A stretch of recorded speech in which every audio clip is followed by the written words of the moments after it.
contre moi. Il ne gagnera pas. Et j'ai une totale confiance en votre avocat. Monsieur Colburn est l'homme de la situation. Soyons reconnaissantes envers son frère. Donc la profession de notre oncle Samuel est de se tenir à une barre et d'exposer des arguments? Oui, c'est un bon résumé. Et s'il n'a pas assez de talent pour convaincre ces gens, alors Miss Lamb se retrouvera sans rien, toute sa fortune disparaîtra? Malheureusement, oui. Augusta, quelque chose vous préoccupe? Vous avez l'air ailleurs. Je me fais du souci pour Miss Lamb.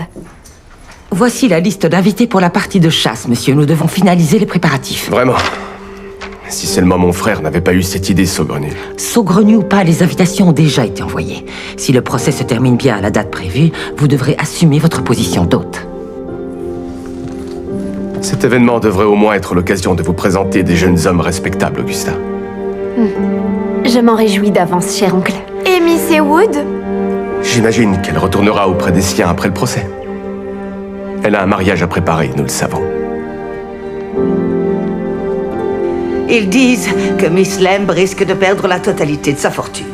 Ça vous brise le cœur, ma tante? Je compatis, figurez-vous. Je ne sais que trop bien ce que ça fait d'être harcelé par de vagues parents cupides. Je ne suis plus l'homme que j'étais, ma tante, grâce à votre intervention. Vous savez, je me demande parfois si les hommes ont réellement en eux la capacité de changer, ou si votre nature profonde est définie dès la naissance. Veuillez m'excuser, je m'en vais rejoindre mes tâches matinales. Une course revigorante pour la santé de l'esprit. C'est un terrible désastre. Nous devons être maudits. Maudit est le terme, mère. Que vaut la souffrance de Miss Lamb comparée à notre piteuse situation? Nous devons vous trouver une autre option, juste au cas où. Pourquoi? Même si Miss Lamb perdait sa fortune, je ne vois pas en quoi cela affecterait l'ardeur d'Harry d'un iota. Que du contraire, cette déconvenue ne ferait qu'augmenter mon désir. J'ai toujours trouvé que la pauvreté était un puissant aphrodisiaque. Des plaisanteries en pareille circonstance.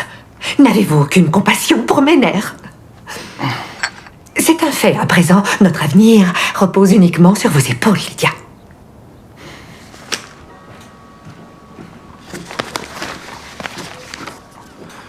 C'est absolument insupportable, Tom. Je ne sais ni manger ni dormir, je ne pense qu'à ma pauvre Georgiana. Nous devrions être à ses côtés.